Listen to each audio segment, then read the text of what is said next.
I know how to position myself to be so unique that people will still want to do business with me. Even if you have the same exact car, same year, same color, they'll want to do business with me because I'm unique. And there's something going to be unique about somebody else that makes somebody want to do business with you and not me.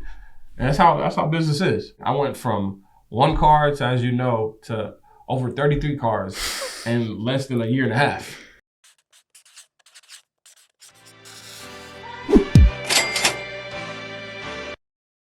You're listening to the Money Monopolizers podcast, helping you take control of your financial destiny. It's about time that we invest more in our financial literacy and work towards building generational wealth. If you think you're ready to do the same, then you've come to the right place. Alex, Marlon, y'all ready? Let's get this bread. What's good, everybody? It's Alex Camuño here, and we are back with episode 125 of the Money Monopolizers podcast. And we are out here in Atlanta, Georgia, with my co-host, Marlon Walls. Marlon, how you doing today, bro? I am doing fantastic, man. So the fact that we out here to just understand we got a lot of heavy hitters coming at y'all this entire for like the next few weeks, probably the next couple of months, to be honest. We got a lot of people that we're gonna be talking to, and I'm just excited to be out here, man, because I just know that we're continuously evolving this podcast. I'm just remember having the Zoom call, actually the Skype call videos in the very beginning, and just seeing where we are today. I love to see how everything is evolving. So we're very excited about everything that's happening this upcoming next few episodes. But how you doing, man? I'm doing good, man. Happy to be out here. Definitely. This is only the second time I've been in Atlanta, so I'm excited to kind of just meet all the different kind of people out here. Like you said, it's a lot of heavy hitters out here, and I know there's so much value that we got coming on for these next few episodes, especially just because we've been planning this for a minute, and so I'm excited for that. But what I really want to do, obviously, before we get into the show, is really get into our business updates real quick, and we'll kind of get things popping from there. So let's get it. It's time. Keep them posted. It's now, what are we now, pushing the end of February? How have things been for you now, 6, 7 weeks, 8 weeks into the year now? Yeah, things are finally getting ready to ramp up. Yeah. So got 2 cars that just came in this week from our first investor, and it's like a group of 3. So like one of them was on it, and like, hey, let's get a couple cars, and like she got them herself, and then the other 2 are like, hold on, you're not finna leave me behind. So now they started to double down. They giving us calls like, hey man, I got this Kia Telluride. Let me throw that in your fleet real quick. So now we're probably gonna be looking at like anywhere between 2 more to like maybe 4 to 6 cars within the next month, and we're getting a lot more connections now within the industry. So like we got connected with an auto transporter and everything that's going to be able to get us good rates on like shipping the cars everywhere. So now wherever you are in the country, whether you're in Texas or whether you're in New York, we can get a good rate on getting the car shipped. So anybody can really partner with us. So we're continuously looking to bring on more JV partners as we continue to expand our fleet. I guess to also go back, we are in the rental car business. I know we always want to talk about it. I'm in the rental car business. Me and my dad started the business back in 2020, and we've expanded our fleet personally to 10 cars. And now we're looking to really expand more by bringing on other partners throughout this year. So that's our goal right now. We're actually acting on that now, starting to see the fruits of our labor. Man, that's dope, because I know you've been working hard on building that offline infrastructure. So it's good to see that coming apart. You talk about an auto transporter. Yeah, shoot, that's crazy. That's working, man. Like, that ain't no regular Toro rental car business. Nah. We about to start expanding, man. Yeah, I love it. How about you? Man, everything's been good. So for those that don't know, that are new to the show, I own a residential now commercial cleaning business, and I started that in 2020, and in our first year did $400,000 in revenue, and now picking up definitely this year in 2022. January was a good month, and now we're ending February on definitely a little stronger than we ended January. I know last month I was kind of upset because I came short of. I always try to beat, for those that don't know, I'm very competitive. I always compete with myself. So I'm always trying to beat the previous month. And so 60,000 in December and then 55,000 in January was kind of annoying, but that's kind of just a game I play with myself. So, it looks like just kind of how things are pacing for the end of the month, we should be able to surpass that. So I'm excited to see that. And again, I've been like I told y'all last time, building out the commercial side of the business, getting a lot of appointments with commercial clients, and definitely looking to start closing some of those contracts here in the next few weeks, and that's definitely going to help the business continue to grow as well. So excited, man. Yes, sir. Things is going well, and I'm excited to really push this end of quarter one and really head strong into quarter two, so that we could continue to ride this momentum. So. Yep. No, I'm excited to watch everything that unfolds for you, man. Yeah. I know. I was about to say, you say you compete with yourself all the time.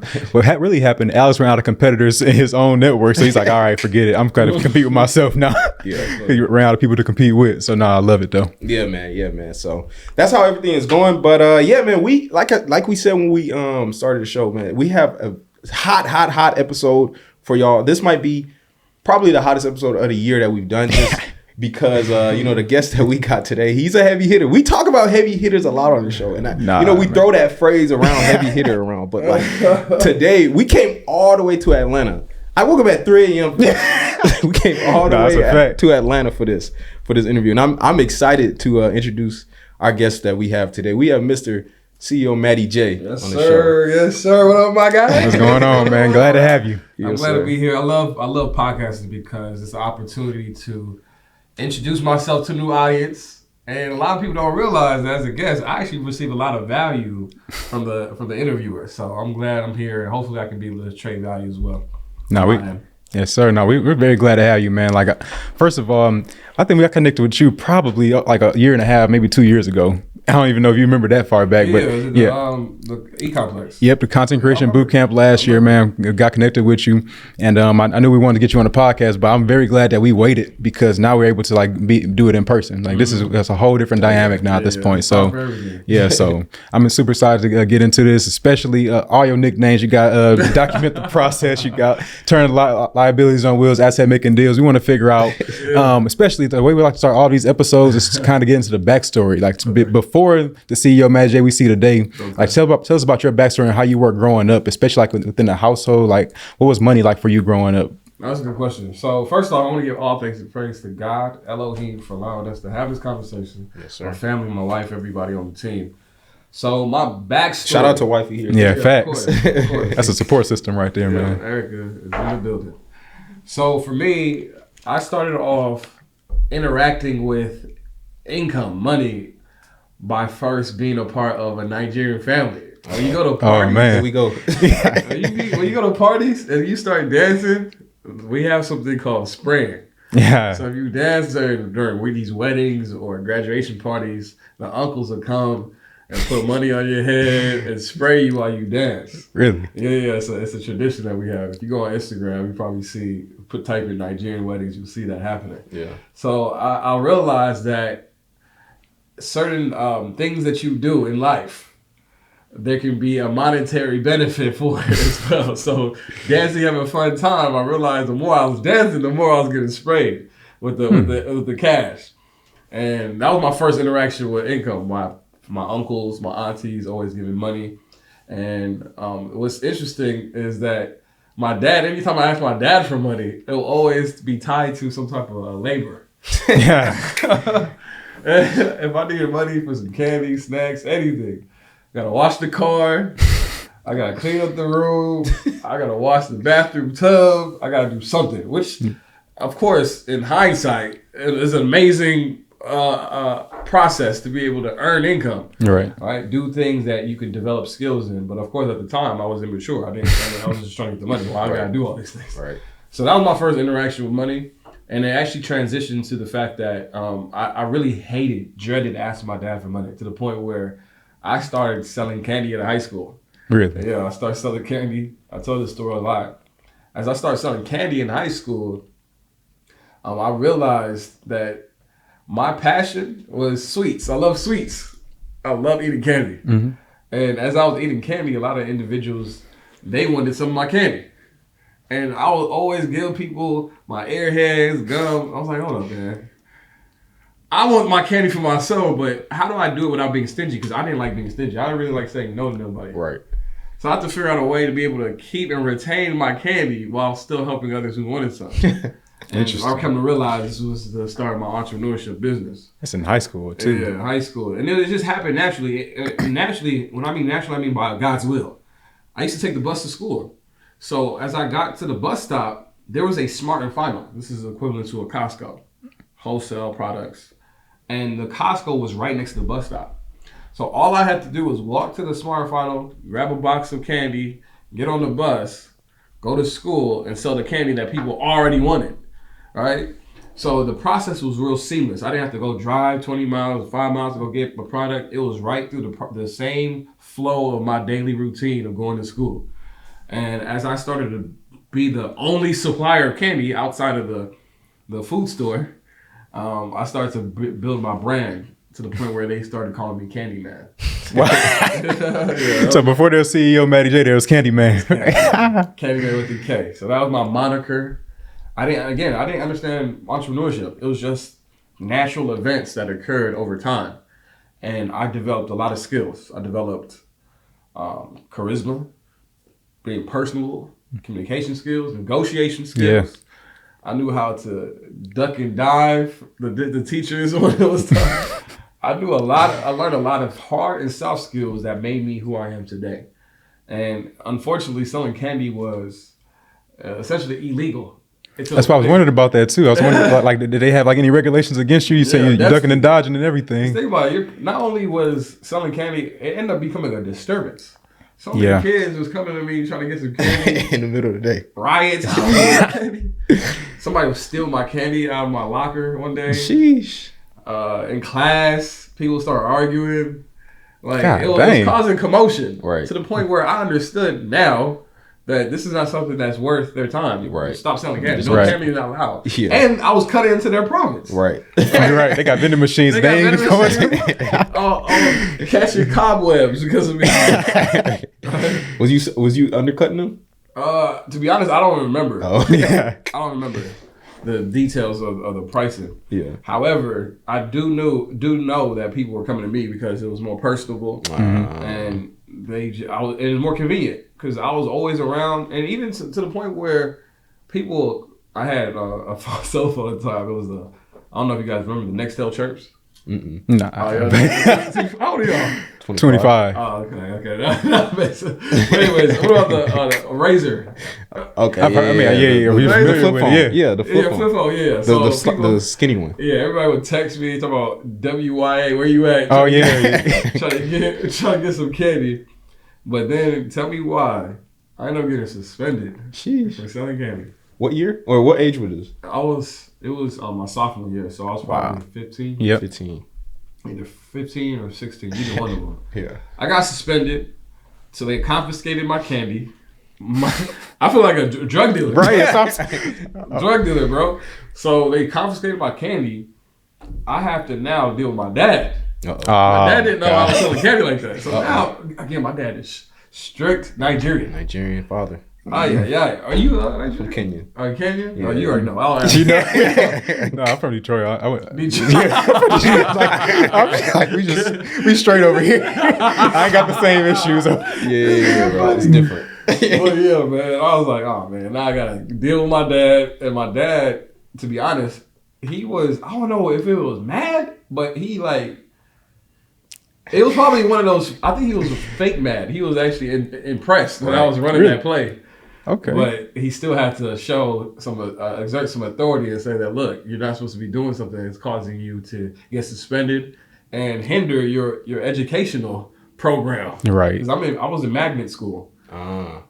So I had honors classes, magnet classes, and he didn't want to risk that for me just selling candy. So what was the intended route for you from your parents? Engineer, doctor, lawyer, what was it? Yeah, to be honest, we never had that conversation. Really? Never.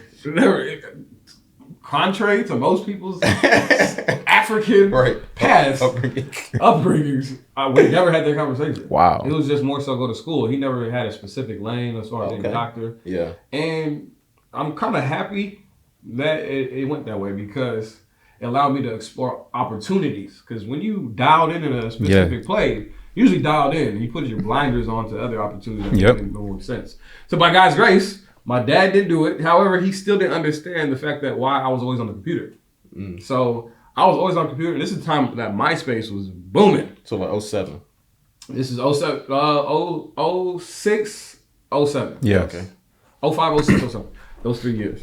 So I'm on there learning how to do code and build websites because MySpace allowed users to go in the back end and design their own profile. Oh, I remember that. You could like do the top friends and like all that other stuff. Yeah. So I learned. I remember that. As I was hustling my candy, God was opening a new opportunity for me because that wasn't going to be long sustaining. Just like drug dealers know if you get caught, right, it's either you keep trying to get caught or you have to find something to transition to. Most drug dealers, they don't have nothing. They don't find the opportunity to transition to anything else, so they stick to the illegal play. Yeah. So God didn't want me to stick to that essential illegal play in high school and start opening up doors in the internet space to learn a skill that I now still use to this day, which is coding, development, design, graphics, all that good stuff.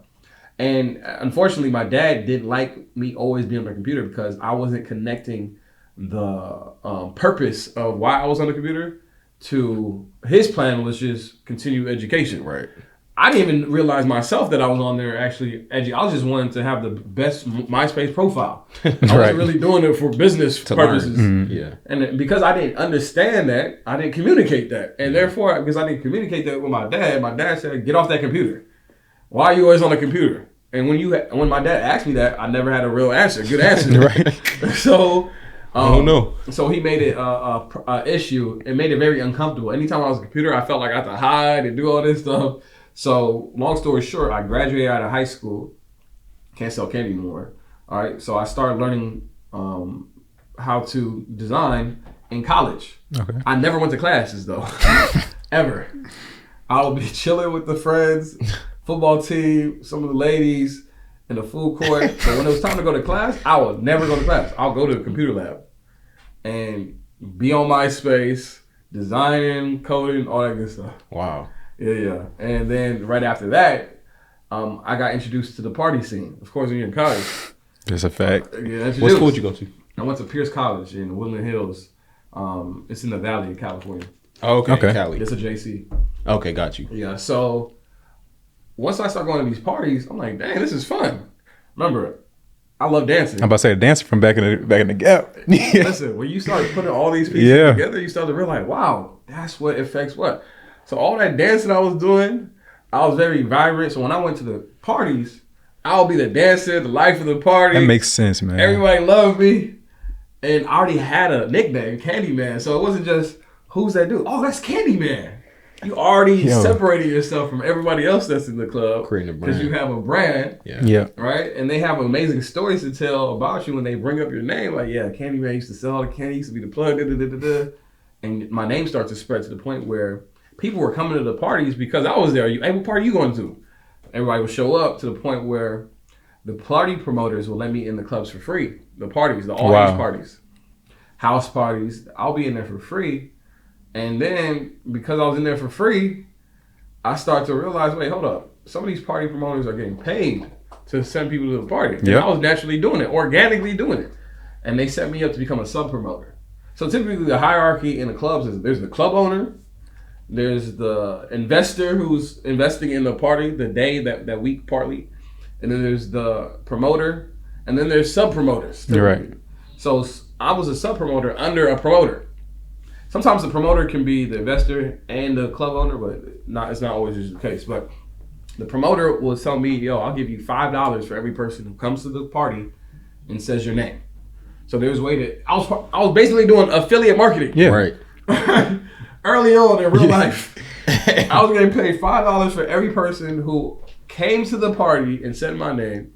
And I was making anywhere from $200 to $300 a night.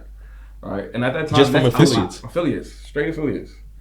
And it was a lifestyle. It wasn't a job to me. Yeah. That's good college money for sure. I was having fun. I was meeting people. Right.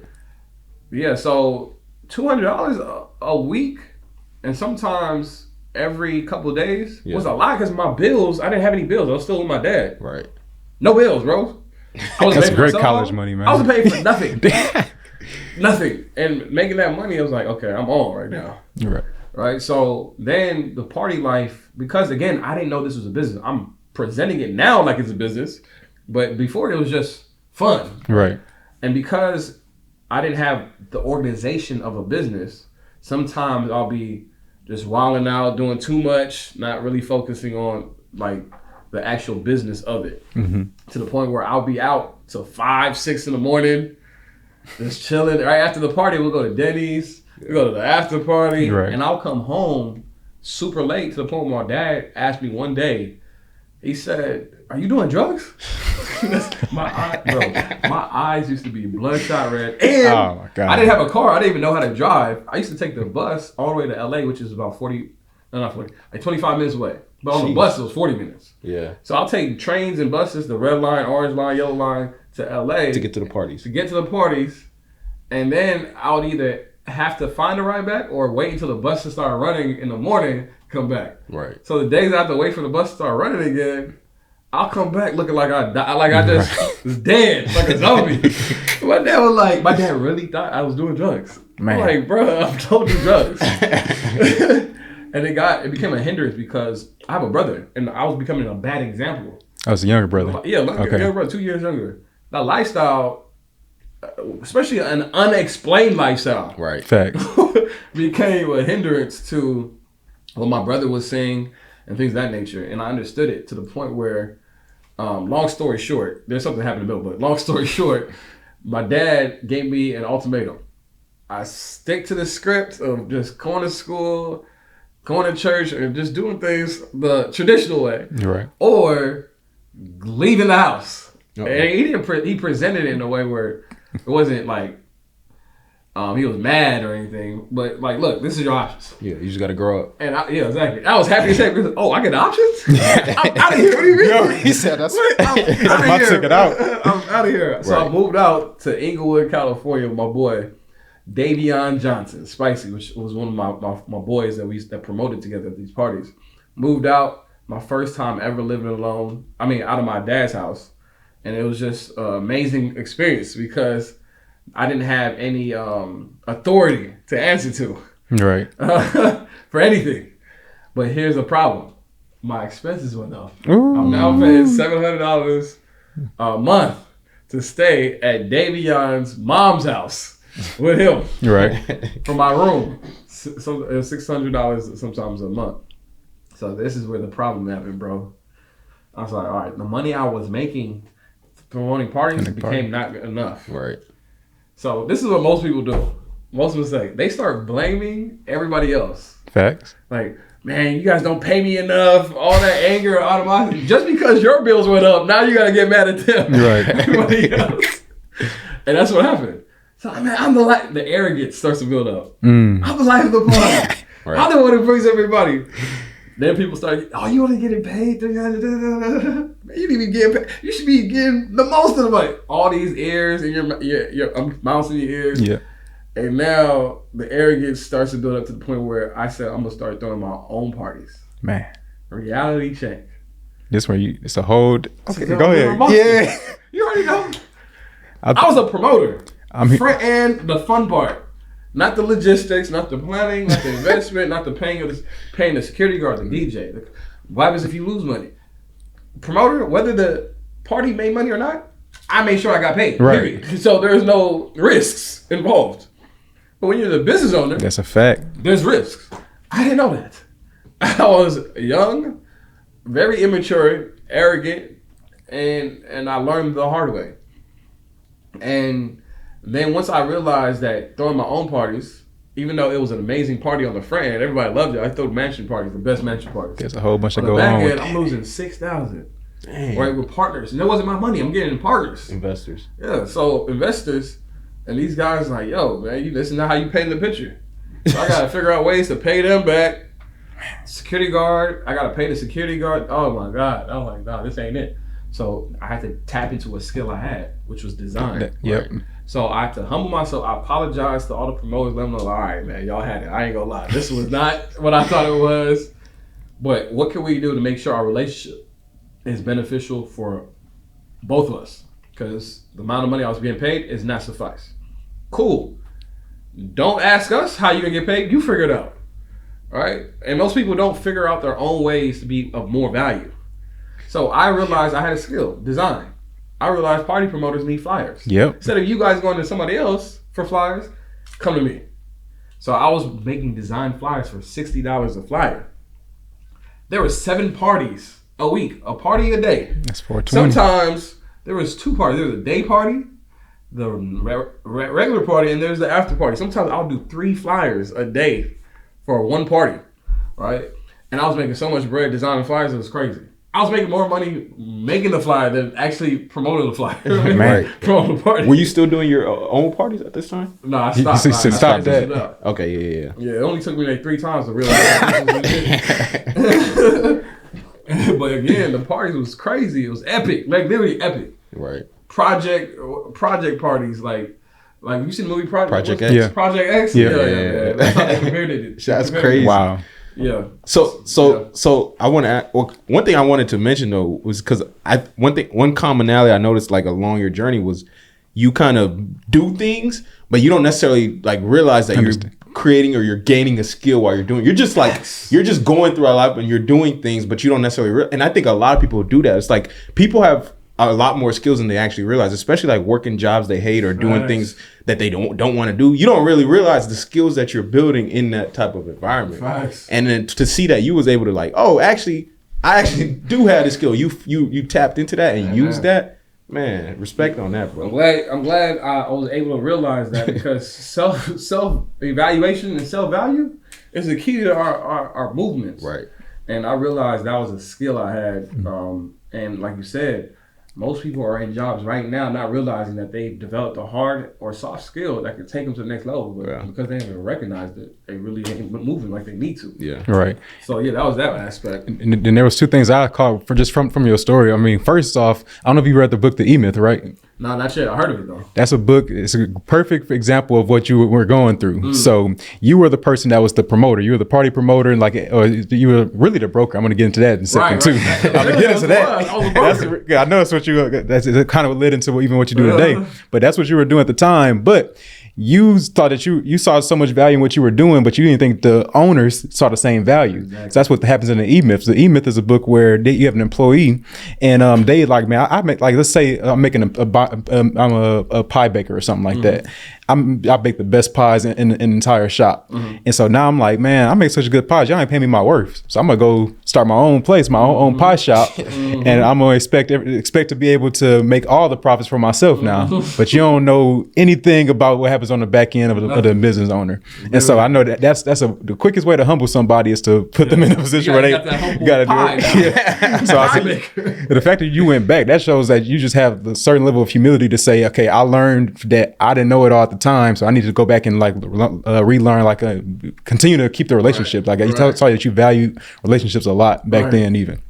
And then just the brokering side, like I said earlier, that is something that I think you've embodied just up to into this day. I think that's just been a skill that you've taken along, because now I'm curious to see, like, how did you start getting into the rental car space in particular? Because I know that even today you broker deals more so rather than renting out the cars. Is that right? Right. Definitely. Yeah. And so, I wanted to like get into that story. I don't know. I know there's probably even some spots in between as far as like how you were able to get into the different business that you got to even after the brokering between for the parties and stuff. Yeah. So after the parties, think about it. I started going from all age parties to 18 over parties to 21 over parties. Yeah. And everybody in entertainment, they love going to parties. So I'm now meeting high level people in the entertainment industry, and business industry, and most promoters, they're okay with just taking pictures with them. I figured out a way to actually do business with them because I already have a skill set that I know can add value to their life and their business operations. I presented it. I say, look, Soldier Boy, you drop a mixtape every week. Let me do the mixtape cover for you. So I'll do the mixtape cover for them. Really? And then, wow. And Waka Flocka, Gucci Man, Travis Porter, YG. This is the time when all these guys was super buzzing. What year was this? This is 2009. Oh, yeah, that was cranked that. 10. Yeah, so super buzzing. And the beautiful thing about my flyer design, I was able to put my logo on the flyers. Dope. So think about distribution. Yeah. These flyers are getting distributed in hundreds of places, being seen by millions of people. And that brand awareness is starting to kick up to the point where people say, yo, I saw your logo on YG's mixtape. Can you make my mixtape cover? So yeah, I started GFX Moguls because the demand, when it comes to supply and demand, I'm only one person. And as you know, design in the space I'm in right now, it requires me to do the work. So a lot of designers, they end up becoming freelancers, but they don't end up becoming free because they don't have the systems in place and the team, systems and people. So I started hiring people, but I realized that I didn't have the skill of leadership, of direction. All the designers end up having different styles, and they wanted the people who were paying for the service wanted the style that I was presenting. Right. So I'm like, okay, there's so much moving pieces to running a business. Let me go ahead and take some time to educate myself. And by God's grace, YouTube University was really, really helpful. Yeah. Game changing for realizing that a lot of information is available, but I was really good at asking the right questions, searching the right terms, and getting the right answers and finding the right resources. And by God's grace, I was able to run that business really smoothly. And that was when I was introduced to my mentor, Jason Miguel. Game changer. Jason Miguel, he put me on to everything I know now when it comes to growth hacking, optimization, all the things that are taught that are in Silicon Valley when it comes to lean startup, launching a business the correct way. He put me onto it, and I started to learn how to really build a business. So I transitioned to the car rental space because I watched a podcast, Dave Ramsey podcast. Yes. Really? Yes, man. Get into this. You're right. Like, what'd you see? How you get to Ramsey. that? Of all people. Yeah, right. Dave I Ramsey. was gonna say Dave Shans. I was waiting to hear that. Crazy. Shout out to Dave. So there's three crucial pieces to this transition that got me to the next level. My guy, Jereme Pearson, he has a book called Brass Knuckle Finance, BK Finance. He really goes in on our culture, on our spending habits, our horrible spending habits when it comes to buying a house, car, credit. Very, very, very dogmatic, I say, about the procedures that we should be doing to be able to build our wealth, which introduced me to Dave Ramsey, the baby steps. Right. So I understood that there is actually a process and a framework to wealth. I didn't know there was a framework really to it, especially personal finances, because I realized the more you're disorganized in your personal finances, it's going to affect your business finances. And it motivated me and inspired me to say, look, I'm going to pay more close attention to my personal finance, my habits, and build my wealth in a way that there's a system behind it. Because all my life, I was just making money. I've been fortunate enough to make so much money that my income out-earned my spending habits. Right. Right? And Dave Ramsey used the line, a bar. He said some people try to out-earn their stupidity. That's a good one. That was a bar. I was like, Man. dang, I get it. Some people try it, but I've been able to successfully do that. So it was never an issue for me because I always knew how to make money. Fact. If I wanted to make $80,000 in one day, I had the resources and knowledge to do so with no problem, like zero problem at all. So I can always justify spending recklessly, right? But of course, that's a gift and a curse. Facts.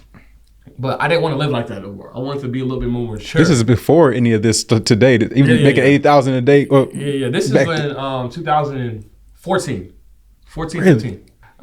But with me, I make things personalized. So his message is for a specific audience. Smart. All right. So I'm a businessman who knows how to take calculated risks. So I was able to take what I needed from it and apply it on the way that's going to work for me. So I was introduced to Airbnb and Turo. At that time, it was called Relay Rides. Yep. So the way I was introduced to Relay Rides is one of my boys who used to come to my condo, he went downstairs to rent out his car. I'm like, what are you doing? And the car that I like running shotgun in, he was letting somebody else drive the car. He had a Camaro with Transformer theme. He had the Transformer on the headrest. When you open the door, the lights. I love that car. And he was renting this car out for $150 to $180 a day. Like, how are you making money running out your car? Like, it didn't make no sense to me until he explained there's a website. You upload your vehicle on this website, and their marketing will allow you to be a part of a marketplace for people to book your car. I said, oh, that's cool. That's a cool business. But I didn't tap into it because I didn't even have a car. And two, I didn't need it. But it was good to get familiarized. So a lot of things, God plants seeds for you to be able to harvest later. Yeah. And toil later. Without you even realizing. So that was a seed that got planted and the sticky note that got put to the side. Right. Okay, cool. Sticky note. The second part was, all right, cool. I want to build revenue streams and I want to become a case study for people who want to build revenue streams. So I was fine with my design, but the thing about me is I like to try to do new things. Yep. And I listed my condo on Airbnb. Everybody was talking about Airbnb. I listed it on. I just wanted to see how much people would rent my car for. I mean, my apartment for. I'm paying $3,200 a month for my condo. And I listed my condo on Airbnb for $350 a day. And as soon as I listed it, got booked. I'm like, hold on. I'm still living here. I only wanted to test it out. And got booked instantly. I was scared. I was happy and I was scared because I was like, hold on, do I have to commit to this booking? By God's grace, I was able to cancel it. But it showed up to this day. It shows up to this day. My first booking ever canceled. But I only did it to test to see what I can do. I was like, oh shoot, this could be crucial because $350 a day, say it gets booked 8 times, 10 times, maybe even 15 times a month. That's a good cash flow. Yeah. Right? I'll find a second apartment and just rent this one out. Right. And I realized those two plays. And then this is when I started activating the plays. I ended up, after me Ubering everywhere, I was Ubering to Ming Lee, to my client. She was paying upwards of $5,000 a week for our partnership that we were doing. So I'll take an Uber to pick up the check. And as I was coming back to my condo, I'll have to wait for Uber. So I'll be there sometimes waiting 10 minutes, 20 minutes outside for my Uber, and they'll come out. Some of her employees came out and asked me if I was good. Like, are you okay? You need a ride? I was like, oh, that's not a good look. It's not a good look at all. Wait, why didn't you have a vehicle? Because I lived in you know. You was being minimalist, right? I lived in Atlantic Station. So Atlantic Station has everything there. Movie theater, bowling alley, grocery store. Yeah. All the stores, restaurants. Okay. So I strategically live there so I don't have to go anywhere. I figured that was part of the minimalist mentality right there. And I'm so used to having business come to me. I never have to leave anywhere for business, even business. Right. So I never need a car. And if I did need to travel, obviously I'll just take an Uber. Yeah. So there was benefits there. However, it got to the point where I'm now dealing with higher level entrepreneurs where I'm going to them now. Right. And the expenses start to increase when it comes to travel. So I started looking at because I studied Dave Ramsey, Jareen Pearson. I started documenting my spending habits. Again, I never went to school. Nobody ever taught me about taxes, accounting. We were just running the place. So I'm starting to see the data. I'm like, hold up. I just spent $800, $900 this week on Uber. What? And I realized that maybe I can just get my own car. And then I've never bought my own car before, ever. So now I need to go through the motions of learning what that process looks like. So I went to Georgia Luxury Auto in Cobb County, I think. Yeah. And I found a Tesla, $52,000. I never got a car before. So when they ran my credit, they wanted me to either co-sign or put a large deposit down. By God's grace, I have a wife. So shout out wife. Life hike. So I got a co-signer. I put down $5,000. I was able to leave with the car, my first car ever. It was a good feeling. Tesla, it matched my stilo, right? Yeah. So as I'm driving my new car, I'm realizing that my car is sitting more than I'm actually driving it. So I still need the car, but how do I utilize it more? Or have this underutilized car be utilized more? And ding dong, relay rides, rent out the car when you're not using it. So Saturdays, I'm in church, keep the Sabbath day. Me, David Shaz, a couple other brothers. We're in church guaranteed on Saturday. Facts. Entire day. So my car is sitting there guaranteed 52 days out of the year not being driven. On a prime day at that. 365 days, 52 of those days, guaranteed that car's not gonna drive. I'm like, nah, we gotta figure this out. How can I rent this car on days and hours that I might utilize the car? I don't have no personal attachment to the car, have no problem renting out. Let's do it. Come to find out, relay rides doesn't exist. Like, what the heck happened to relay rides? I realized it's now called Turo. Oh, okay. So I find Turo, I do some research, go on YouTube University, find out the pros, cons, risks, benefits. I'm doing all this research. There wasn't a lot of content out. There's only one consistent content creator. Her name was Samaya. Shout out to Samaya. I know about her, Sima. Yeah, so that's how you say it? I think it's Sima? I'm in one of her communities too. Oh, Yeah. word? Yeah. Oh, no, I gotta ask about that. So Sima. Yep. Yeah, she has some amazing videos telling her story on how she acquired the cars. So it gave me the confidence I needed to run the play. And that's what a lot of people miss out, that a lot of information on YouTube that's free and readily available, it's more so for the inspiration and motivation. But when it's time to get to the nuts and bolts, you highly should find a course material and resources to really execute it at a high level. So long story short, I listed my Tesla. Again, same day, got booked. Listed it on Friday, got booked Friday for a Saturday pickup. Yep. Her name's Maggie, Asian lady. She was in town for her son's soccer game. And she allowed my anxiety to not be high because she looked trustworthy. She wasn't some young person that was going to be driving the car reckless. She looked mature, all that good stuff. Amazing process, amazing experience. She gave me a 5-star review, but I learned a lot through that process. Facts. The first thing I realized instantly was she booked the car to get dropped off at the airport. I didn't know I can charge for deliveries. Oh, really? So I lost the opportunity there. I charged $100 for the booking. I think I was on the 70-30 plan at that time. I gotta recollect. However, as you know, it's a partnership with Turo. They get a percentage, you get a percentage. Of course, you get the higher percentage, but me mismanaging the process allowed me to get less of the profit. Why? Because when I dropped the car off the airport, I didn't think about the cost to park at the airport. $32. Dang. Out of my pockets. And then, to make matters worse, I have to take an Uber there. Yes, no, that eats it. To leave and go back. Yep.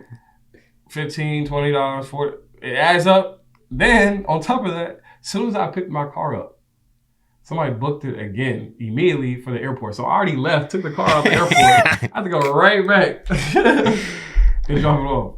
So those are the growing pains that you learn over time. But by God's grace, I'm really big on documenting the process. So I document everything I did, all the numbers, so I can share with others so they don't have to go through that same obstacles, we can say. But I also realized that some obstacles are God's grace for us so we can develop strength in areas, gratefulness in areas.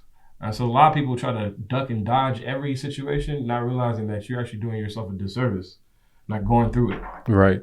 And it's very similar to going to the gym to work out. To the point where if you go to the gym and you work out for an hour and you don't feel any pain, you might feel like you didn't do no work. So it's a signifier. Going through pain and feeling pain is a signifier of that you are actually have the opportunity for growth. So that's the things I look for when I was in the development stages. Yeah, that's a fact. I like a couple things with that. First off, the fact that you educated yourself before getting into it, even though there wasn't a lot of education material, a lot of people see a low barrier to entry industry, such as like Turo as a perfect example, and they say, oh man, it's just nothing but listen to my car and I'll make money, right? So now you are literally about to go through the school of hard knocks for everything. I don't know how much you learned from Sima, but I know she had a lot of great content that was able to help you like mitigate some of your the growing pains of getting into the business. But then at the same time, you are willing to take the leap and say, I'm gonna put this out there and we're gonna learn along the way. A big thing you do, a lot of people don't do, is document from the very beginning. Because if you document it from the very beginning, you can document all the things that you have learned from experiences, as well as what you learned before even getting into the business. Right. And now, if you want to start expanding, now you can expand with the right foundation, as opposed to expanding a mess. Right. Because what you don't want to get is 10, 20 more cars and not have anything documented, but now you need help. And everybody's like, bro, I don't know what to do either. Yeah, man. So crucial. I wanted to start to get into like, so how'd you start expanding from there? Especially, I know you had one right then, and like, what was your thought process behind it? My defining moment from going from one car to 4 cars was me realizing that I made $2,700 profit, net profit from my Tesla the second month. The first month I made $900. Second month I made $2,700.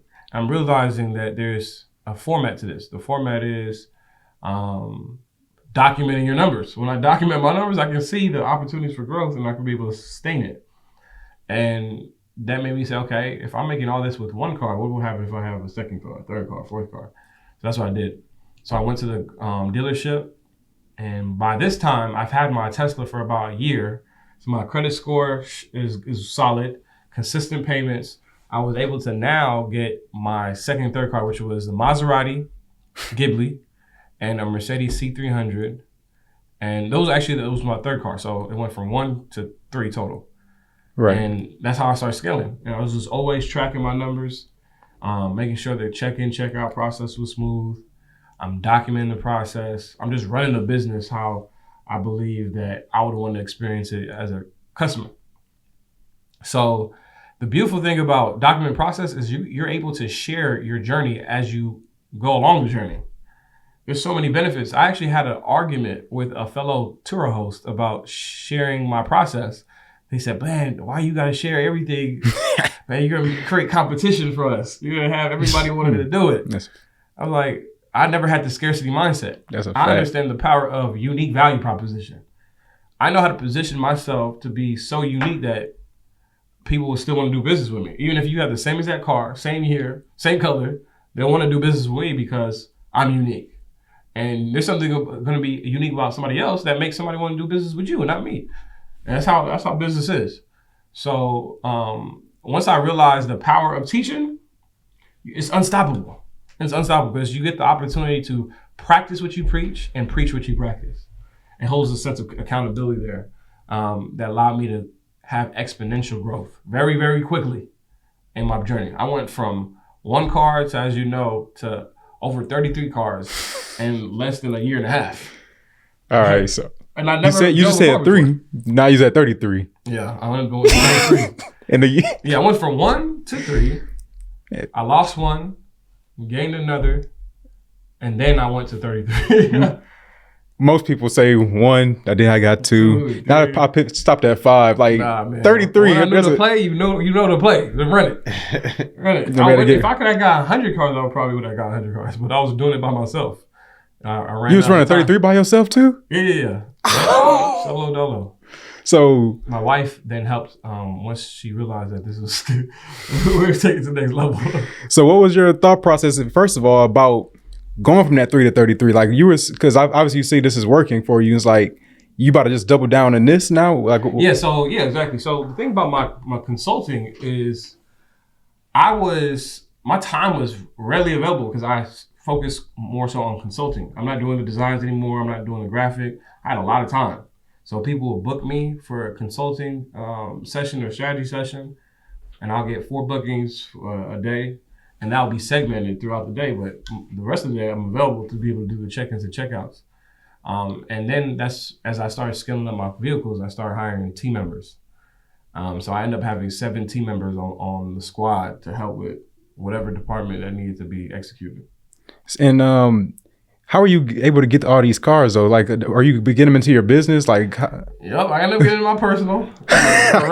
Initially leverage, some might even argue over leverage my personal credit. Yeah. So once I understood that all you gotta do is file a credit application and get approved by a bank, I never knew that until I started being in the car industry that when I fill out a credit application, it gets sent out to different lenders, and they all say, "Yo, we'll give them the money." I didn't know I was getting approved by multiple banks.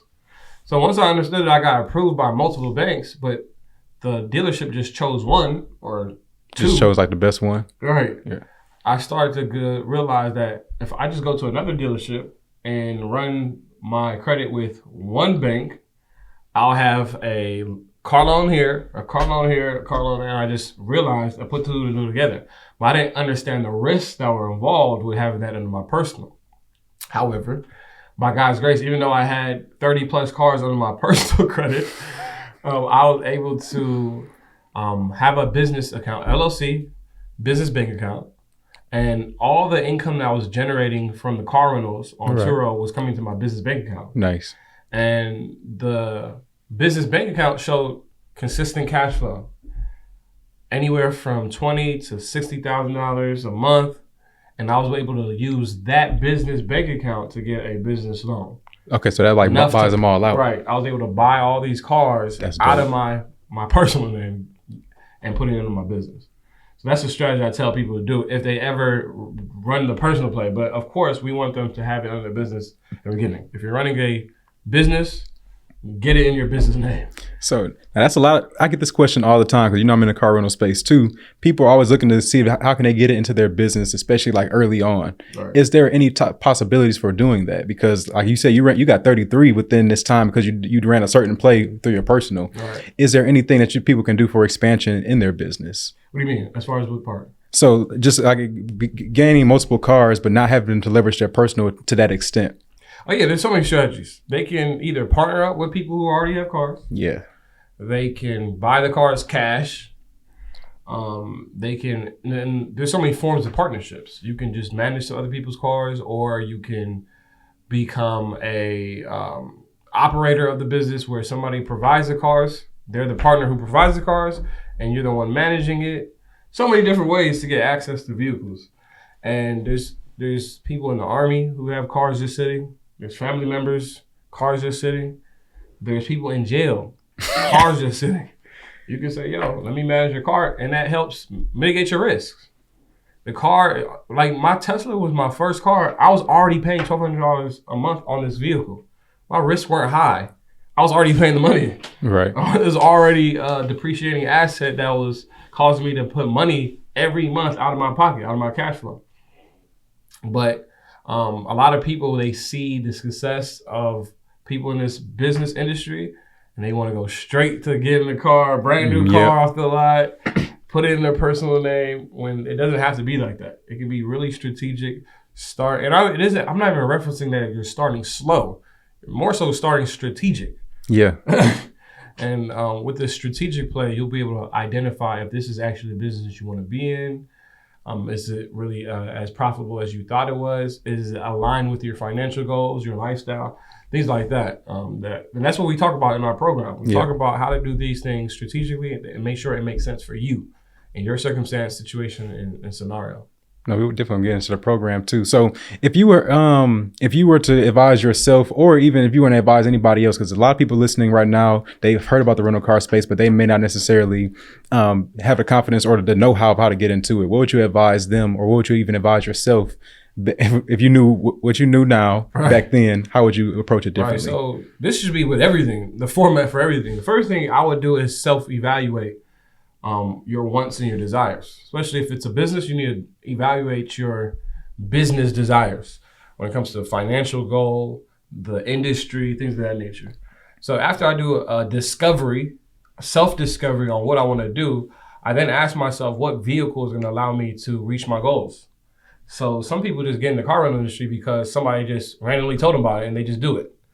That might not be for you. It might be a play, but it might not be your play. So that's the first thing. I do a discovery on myself, and then I align my career with what I want to do, and then I strategize, by finding people who are already in the industry, who's already done it. Why start from scratch when I can start where everybody else left off? And I do proper research on finding the right mentors, the right coaches, and the right trainers. And then after I have those three components, I have enough inspiration, motivation, education to get to my activation. So that's what I did. And it doesn't have to be too difficult. Like when I started my car rental business, all I did was do research on like, what was her name? Smai? Yep. Sima. Cyber. All I did, I don't even know her. She don't know me. I found her. She was giving information I needed. She was my virtual coach. That's a fact. Digital mentors. Right, and nobody had courses at that time. She didn't even have a course. Yep. She got one. She does have one now, and she has a community on Facebook. I believe, because I believe I'm one of the first that I'm aware of that dropped a program, and that probably influenced everybody else that was in the industry. Facts. To create one. But there was no real resources, but that still didn't stop me from going through that process. I still went through that process with the resources that were available. I had an epiphany moment. My epiphany moment was, look, I want to be able to manage my income better, my cash flow better. I want to document the process. I want to be a better educator by living it. So I did my self-discovery, my self-analysis, and then I strategized what I was going to do moving forward by finding the right coaches, trainers, and mentors, and instilled the confidence that I needed to create a plan for myself that I was able to execute. So that's the framework I use for anything new. So that's the process. Yes, sir. Yep. So I kind of also want to just like shout out to what are you doing at this point today? Because you've gone through the process of like getting 33 cars. You brought them back through your business. Are you still running that same play today, or have you like expanded beyond that? Like, what's your current thing that you're doing now? So I still own my car rental industry. I switched from short-term rentals to long-term rentals. So I needed more time to be able to coach, train, and teach, and mentor. So I needed to be able to have a business that allowed me to do that.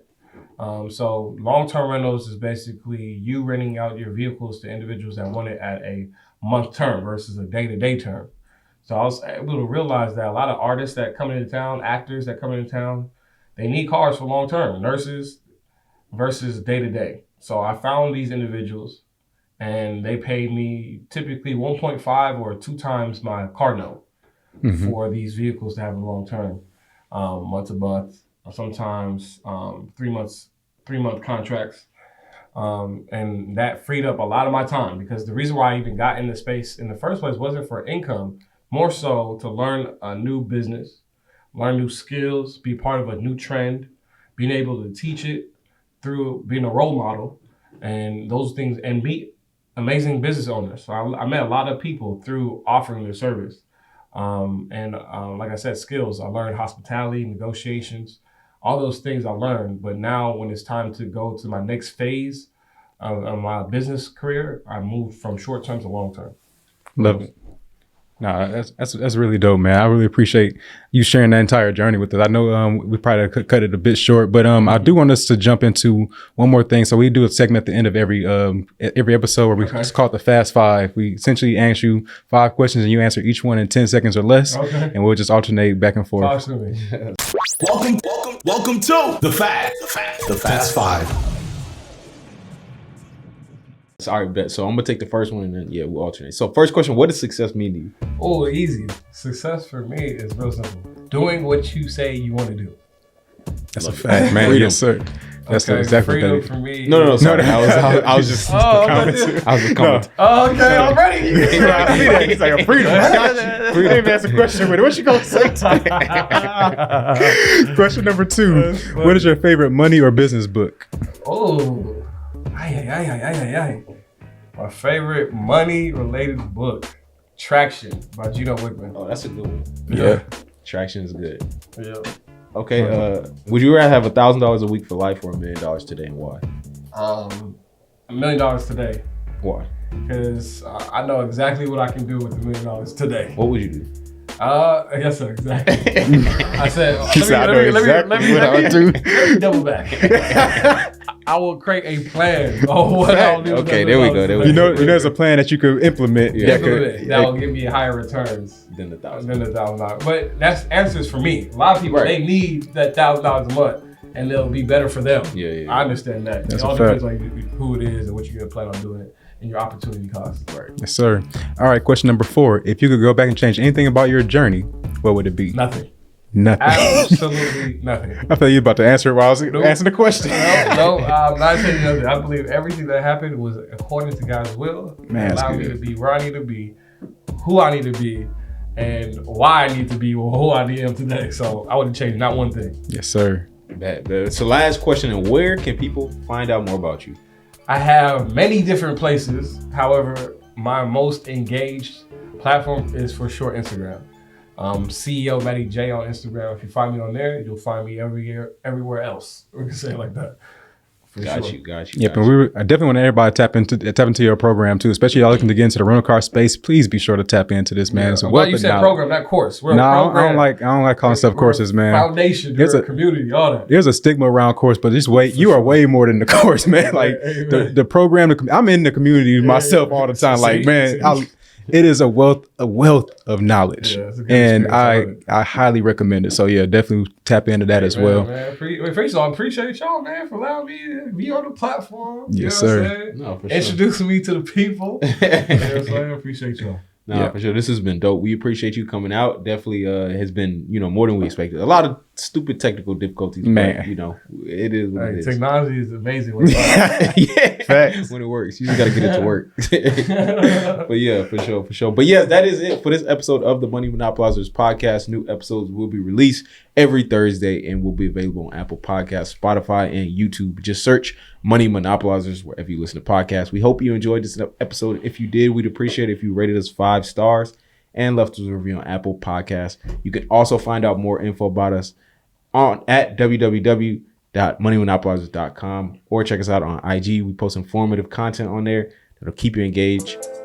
But until then, we will see y'all in the next episode. Hey. You've been listening to the Money Monopolizers podcast, helping you take control of your financial destiny. To learn more about how you can be in control of your money, visit moneymonopolizers.com. We'll catch you next time when Alex and Marlon share more personal finance and wealth creation tips with you. Now it's time to take action.